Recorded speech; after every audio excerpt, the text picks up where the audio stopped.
Hello, everyone, and thank you so much for joining us today. This is our last quarterly update for this year, and we're very pleased to be able to give you a bit of an overview of the progress that we've made on some of our construction on the Nepean campus. So I'd like to start with an acknowledgement of country. So Nepean Redevelopment acknowledges the traditional custodians on the lands the project stands and pays respect to the Darug, Gundagara and Wiradjuri people and the traditional custodians of the lands covered by Blue Mountains Lower County District. We pay our respects to their elders past and present and extend that respect to all Aboriginal and Torres Strait Islanders peoples today.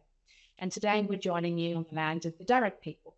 So I'm joined in the room by John Kiltsey, who's our project director from Health Infrastructure, and many of you, everyone, Paul Isaac, who's the redevelopment manager for Nepean. So firstly, we're going to talk to you. So thank you to everyone who has provided us with some questions. We put out a request for questions a couple of weeks ago. And we've got a couple of questions that we'll answer at the end of the session. But please always feel free to email through to the team if you have any questions at any time. So today we'll start off by talking, giving you a bit of an overview of this update with stage 2. So as a reminder, stage 2 tower is will seamlessly connect to our existing stage 1 tower and would include an intensive care unit, medical imaging services, and a molecular imaging service, a new in-centre renal dialysis service, a new paediatric unit, state-of-the-art education and facilities, which is an absolute first for the district, and a new front of house and reception area. So I might hand over to John now to give a bit more detail of what's happening behind the scaffolding. Thank you, John. Thank you, Vanessa. So yes, there's been significant progress in relation to the stage 2 build. We have a couple of more detailed slides and a video to take you through the current progress, which is all very exciting.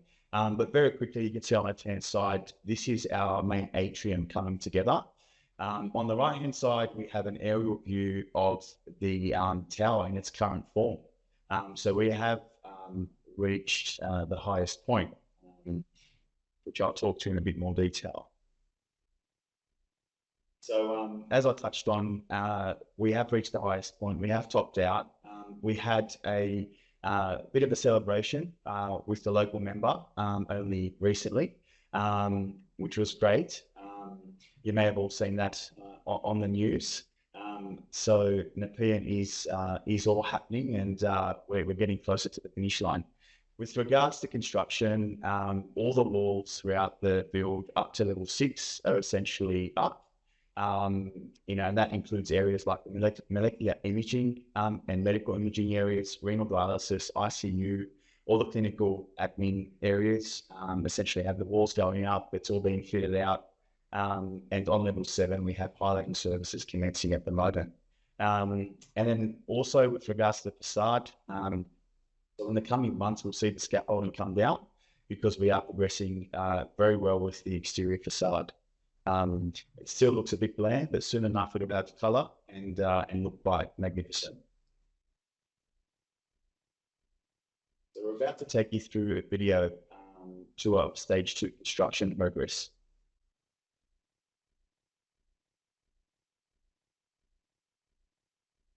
Okay, so here we're on level 2, which is essentially the public corridor heading towards the atrium and main entry. And we're also sort of walking through the med imaging area as well. Now, the stage 1 tower will have a seamless link into stage 2. And right now we're panning across the atrium at the main entry on level 1. And from the top, we'll have a beautiful hanging artwork that is currently in progress. And also, obviously, on those lower floors, we've got the reception areas, volunteer areas, and the like. Here we're planning through ETS on level 1. There are a number of meeting rooms integrated into this area.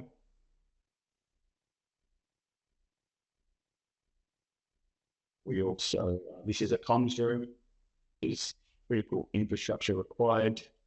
It's all progressing well. This area is a storeroom for the ETS space. We're currently heading towards the sim room, which will provide real-life training uh, opportunity for the staff.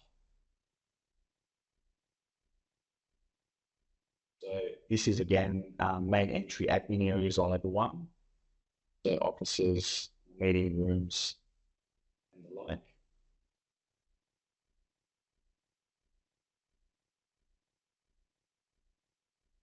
We're about to pan into a space we're all excited about, which is the Aboriginal and Family Centre. This is a unique model. It's very well lit and designed. It's got an outdoor area and here's a meeting room and beverage bay. So it's a very relevant and usable space. Here we are on level 7, so the Palliative Care Unit, which is all coming together. As you can see, it pans onto the beautiful escarpment of the Blue Mountains.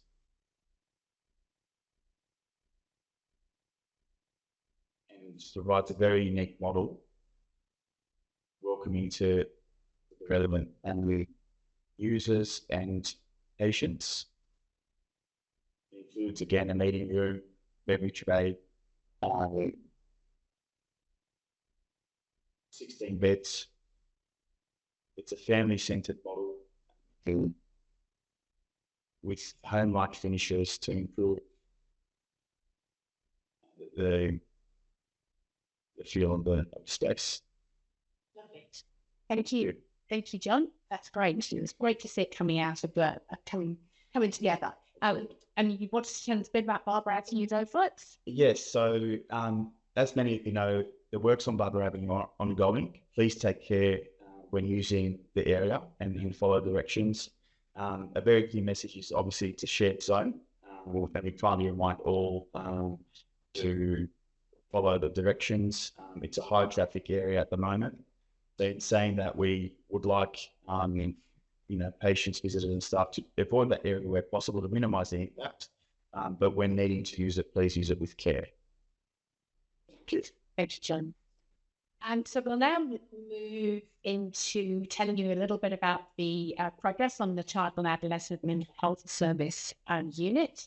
And so at the beginning of the project, some very clever person in our comms team thought it would be a good idea to put a time-lapse camera nearby. And so we can now show you just what we've been able to capture on this time-lapse camera and see really the unit starting to emerge from just dust on the ground.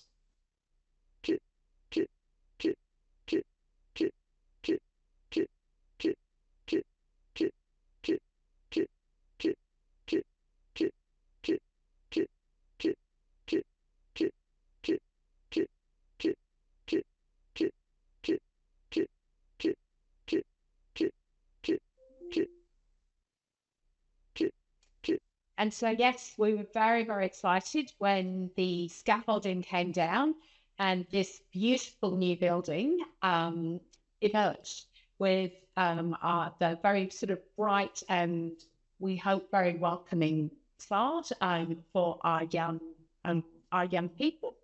So I'll hand over to Paul now. He'll just take us into the unit and provide us with a little bit more detail. Thank you, Paul. Thanks, Vanessa. Good afternoon, everyone. So we've got 2 projects on the southern side of the campus, so CAMHS and TAM. So I'll start with CAMHS. So as Vanessa mentioned, we saw the time lapse and construction started in 2024, and you see where we're up to at the moment. So construction is progressing very well at the moment. The external brickwork work and the facade were completed, and the scaffolding was removed in the recent weeks.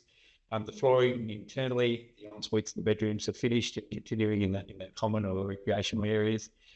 And there's also the corridor that connects the TAC or the triage and assessment, other adult mental health area, connecting to the new CAMHS unit is also completed. And work on the landscaping and the fit out is of the external courtyards is underway at the moment. Next slide, please. This shows the artist impression of internally. So on the left-hand side, we've got a typical inpatient bedroom, and it's 10 mental health inpatient rooms with some home-like finishings and furnishings, and the recreational area, the communal area on the right-hand side. And again, this artwork thing, just remembering this is an artist impression, so it's not going to look exactly like this, but it's indicative of what this area will look and feel like, again, with the lounges and the site colorings and furnishings in that area. We're all very excited to see the new CAMHS here. The TAMs, the Total Asset Management, which is adjacent to the CAMHS unit, is also construction is well underway, and it's also TAMS is part of the stage 2 main works. The framing and the walls completed, and the external cladding is well underway, and the internal walls and the fittings and the internal services is also progressing well at the moment. And you can see that the CAMHS team and the redevelopment team on the right-hand side, they're very happy looking at their new unit that's about to be delivered. So for those who don't know, TAMs are responsible for all the maintenance of all the buildings and assets on the Nepean campus and across the district, in fact. Okay, so we've just got a video showing some of the construction of the new CAMs, but it also jumps quickly into the TAMs as well. So we'll just take you through. This is, again, looking at the inpatient unit. Again, one of 10 of the inpatient units within the new CAMS building. You can see it on the walls being installed, and that first coat of paints, the floors are being prepared for vinyl to be laid. See, each of the individual inpatient rooms have their own en-suites, and it's just on the right-hand side there, just moving along where 6 of the inpatient rooms are towards the common recreational area. On the left-hand side is one of 2 outdoor areas. This is a smaller courtyard for a quieter courtyard, if you like, and moving along to, there'll be a water feature, and it'll be a more quiet area. This is a common area with lots of natural light coming through. You've got a education space, an ADL kitchen on the left, which is adjacent to this larger external courtyard, which is a basketball hoop and a barbecue, softball and ping pong table. So it's recreation space for the young adults in this area. On the floor below, to those young adults who require support of an adult or a carer, there is a carer's room, again with its own ensuite and a lounge room. This is the entry into the new CAMHS unit with a lift. That is the actual main front entrance into the unit. So you've got the option of a lift or stairs up to level 1. This is into the TAMS area. So and this is all storage space on the left-hand side. And as you walk along the building on the right-hand side, you've got all the different workshops to the carpenters, the electricians, and gardeners, and so forth. We're just about to move into the shared support spaces. There's a meeting room and lunch room, single offices and open plan offices for staff. Walking along the main corridor towards the front of the building on Derby Street. This is some of the shared office spaces here on the right and left. There's single offices as we move along towards the reception counter at the main entrance.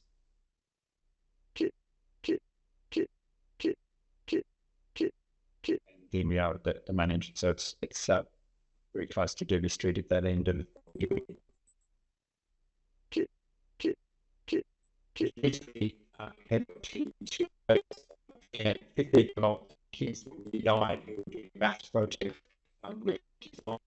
spatial requirements, sustainability, and we were able to, not only we visited the school and presented the CAMHS project, they're focusing on the new CAMHS unit, but they had the opportunity to be on site, and Matt Russell kindly was able to escort them around the building and show them some of the purposeful design and the way we've been able to achieve this within the new facilities that we provided, and they will present their projects back to the project team a little bit later in the year. So we're very excited about being able to host and support them in this project. Thank you very much, Paul. So we'll now move on to some of the questions that you've sent through. So again, many thanks to everyone who took the time to send us a question. So, John, first question for you, and the question probably on everyone's lips is, when will all this work be finished?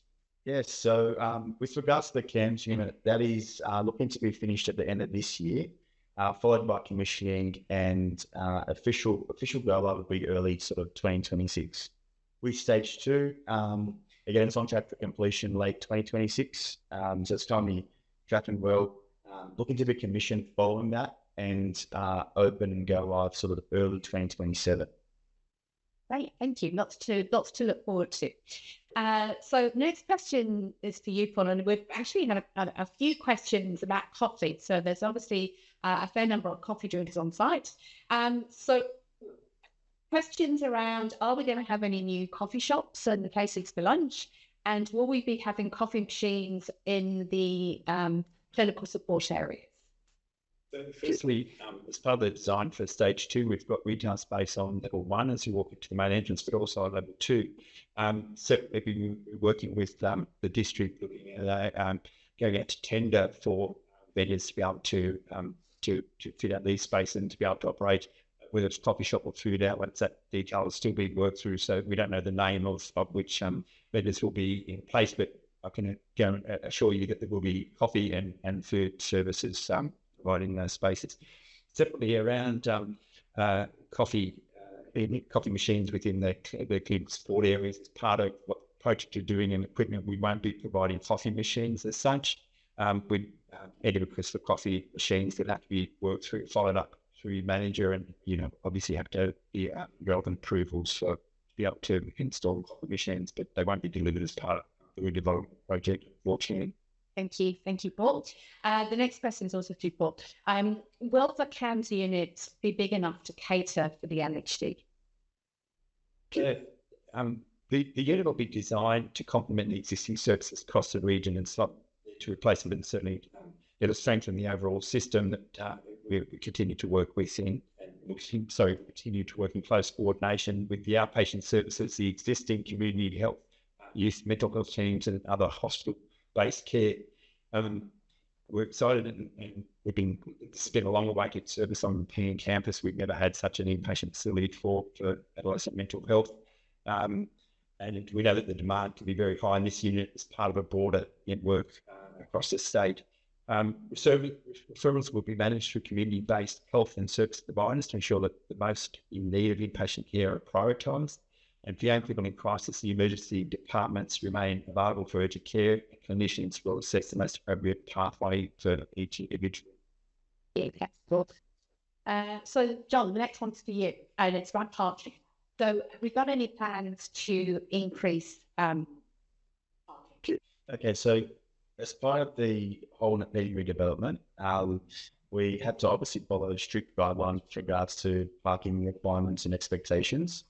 So we have listened. We've obviously had to follow the state government's expectations around parking in the local area. In saying that, we've delivered close to 700 spaces in the multi-storey car park as part of stage 1 to complement the requirements, and obviously we've delivered within those. Understanding that parking is always a challenge. It's something that obviously will continue to be monitored, but from a redevelopment sense, we have delivered as required, and that's expected by government. Oh, thank you. Thank you. So the next question is about the redevelopment of Blue Mountains Hospital. So we were very fortunate to receive from the New South Wales government $25 million to deliver interim upgrades of the current facility and to begin planning for a future redevelopment. So while the funding for a new hospital redevelopment hasn't yet been committed, we've been busy gathering the evidence and the insights necessary really to provide advice and to provide the information that government needs to be able to make an informed decision. Our focus right now, though, is around delivering those interim upgrades, and we were delighted to be able to announce last week that our lead contractor, Taylor Construction, will be undertaking those works for us on the Blue Mountain site, and we're really looking forward to getting going and seeing some of those interim upgrades starting to be delivered. We know, though, that the redevelopment of Blue Mountains is very important to our community and our staff, and we will keep you updated as and when we receive any more information through our website, which is shown here on the screen. And again, if you have any questions, then please do email them through to us. Paul, another question for you. What will be under the CAMHS building? So that area, similar to the undercross in Building E or East Block, as people remember, which has now been converted into our new pathology, New South Wales unit, is a future-proof zone for future service expansion. Keep in mind, the area will be fenced off, it'll be secured, it won't be accessible to public or staff in the meantime. Cool. John, last question for you. It's about, will there be any seating for staff? Okay, good question. So in terms of the key considerations during design of the new building, we also thought in a lot of detail about how do we make this space more comfortable, not just for the patients and visitors, but for the staff. So there are several staff clinical support areas throughout the Stage 2 building for meetings and or desk time. And we'll also have extensive landscaped areas, as you can see on screen, around Building A that provides obviously shaded areas and covered seating options to utilise during a break. So yes, there's plenty of seating as part of the redevelopment. Right. Thank you, John. And Paul, lucky last question. We've had a question around the size of the medication units. Thank you, Vanessa. So during the planning design phase for Stage 1, we worked very closely with the clinical staff to ensure that all space were fitted out, were fit for purpose and aligned with the Australasian Health Facility guidelines. So the medication room in Stage 1 was planned as a dedicated space for clinical staff to be undistracted when they were preparing any medications. And it was very much a focus around from a patient or medication and patient safety and quality perspective. That concept has been supported again in the Palliative design for Stage 2, again in line with the Australasian Health Facility guidelines. So. Thank you. Thanks, Paul. And thank you all for joining us again. We do enjoy giving you these updates, these insights into how the redevelopment is progressing. Please, as I said, do follow our progress on our website. And if you have any questions, please send them through to us. Thank you. Thanks, everyone. Thank you.